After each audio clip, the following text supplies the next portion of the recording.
everyone. We're right at the end of the term. We've had an amazing end because we've had 2 exhibitions, a grade 5 exhibition and a grade 6 exhibition.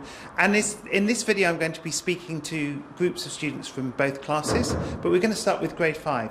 And I have to say, in terms of creativity, this is one of the most outstanding exhibitions we've ever had. And so it's great we have some students to talk about it. And we also have Miss Simona, who is a teacher of grade 5, who's going to introduce a little bit about the exhibition and tell us just how it was all set up. So Miss Simona. Thank you. Well, we have been working on exhibition for 10 weeks. So it was a long process and a beautiful journey with its ups and downs, and we're just so proud of our grade 5 students and all of the skills that we worked on throughout this process. We worked on our research skills, our communication skills, our self-management skills, and our teamwork skills, most importantly. They worked in teams and partnerships.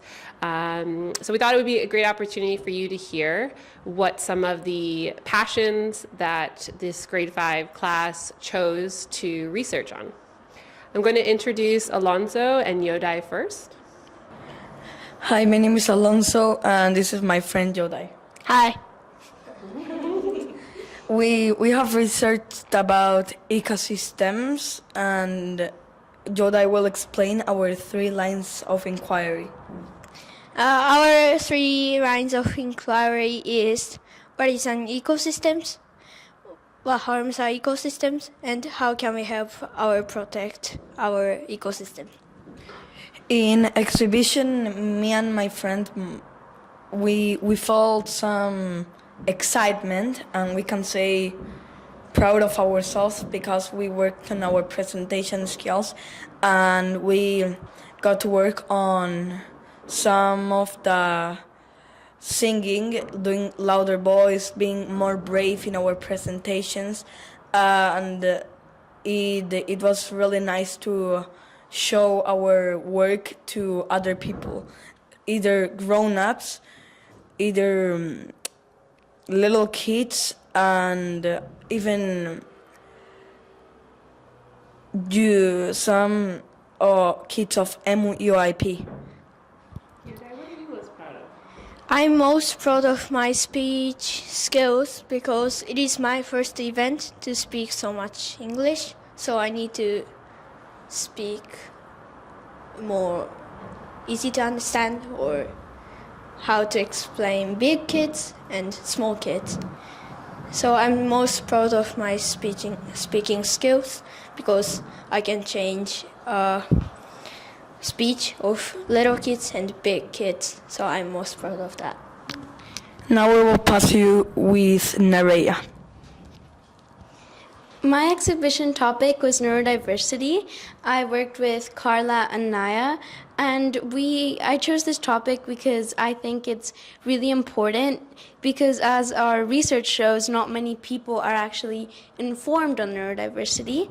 Our 3 lines of inquiry, we chose the 3 things that we thought were most important to research on and to inform people about, and those were what is neurodiversity, how we can support kids with neurodiversity, and how neurodiversity impacts daily lives.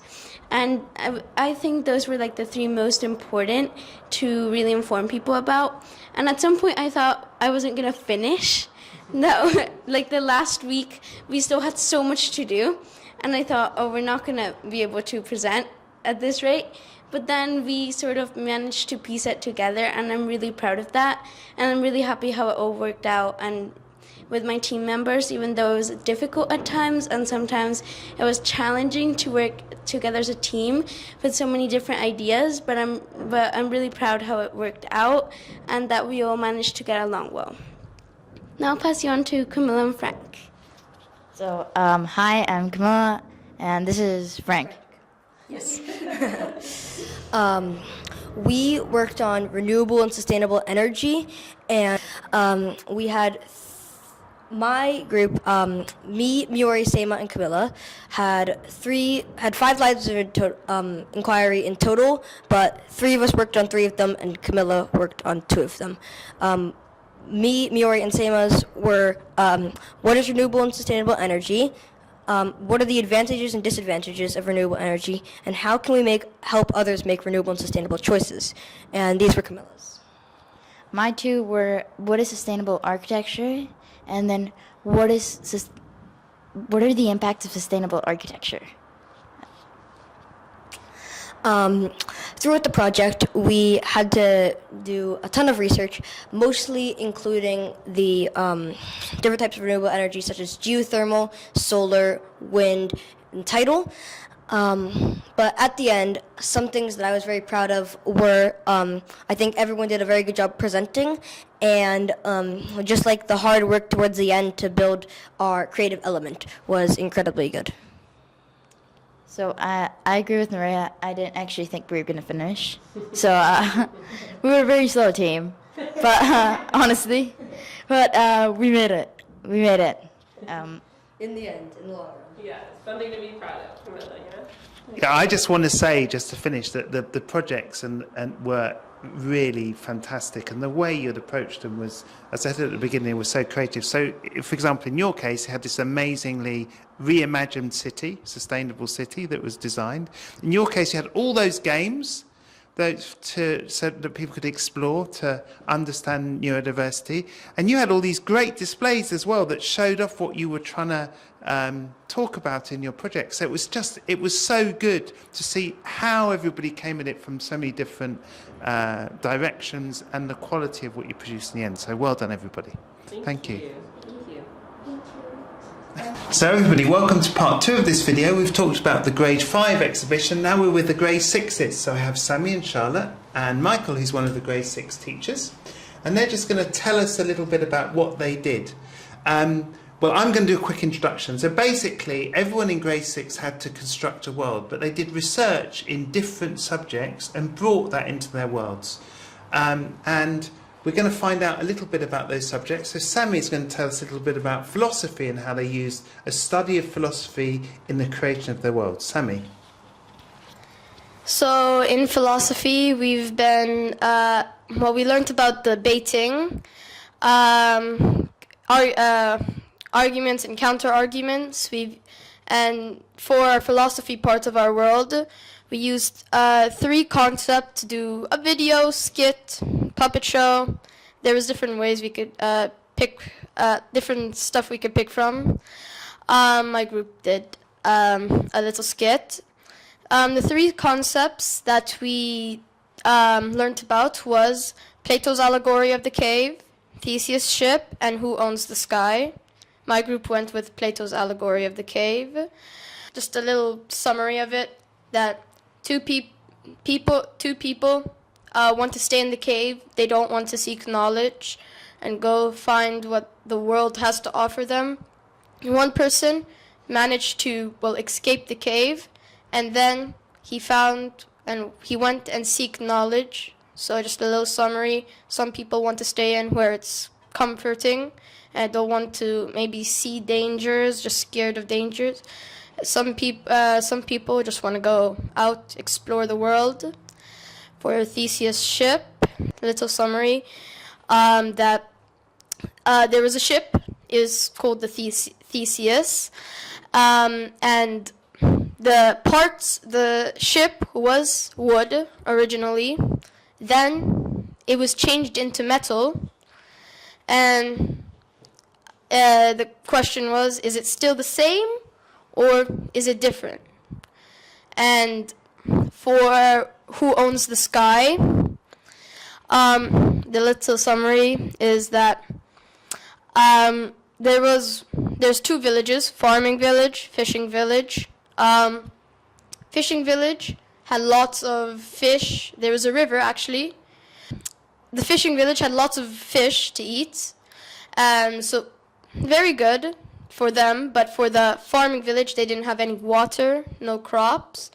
Then the farming village did something that stopped the water from coming to the fishing village. Then the farming village had the water, but they didn't realize what they did to their neighbors.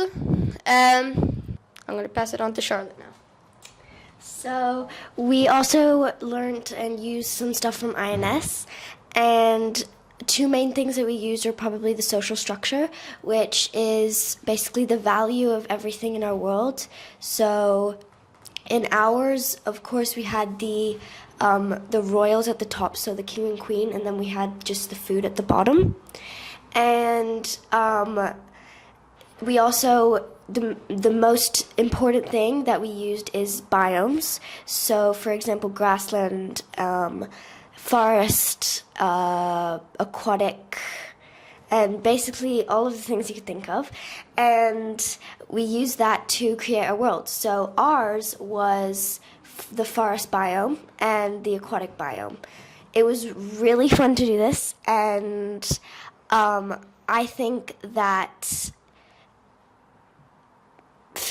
if you're in 5th grade, you have a lot to look forward to. So I'm going to pass it on to Mr. Saka. Thank you, Sammy and Charlotte. Yeah, I mean, what's really cool about this unit and this curriculum is how all of the subjects come together, and you can see that in everything that you've made to do with your world.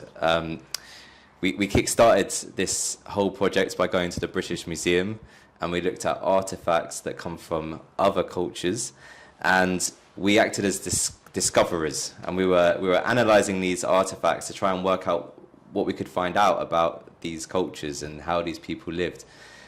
In visual arts, your task was to create artifacts using clay, and from the artifacts you've made, you can see all of the things that you've learnt in other subjects as well. So an artifact might say something about your social structure, which comes from INS. A coin will incorporate some of the maths that's in your world.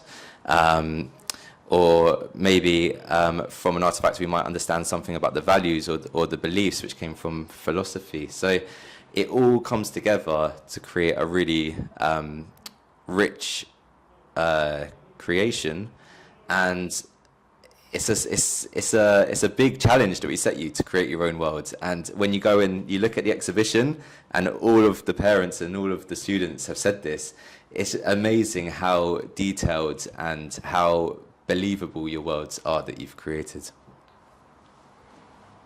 Yeah, it was a fantastic exhibition this year, and there's been some real high points on the journey as well. So, for example, a local author came in.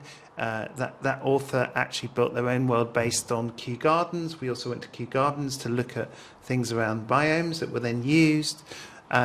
Other trips around London, such as the British Museum. There's been lots of high points, but it really culminated at a fantastic exhibition. So well done, and thank you for coming today. Thank you. Thank you.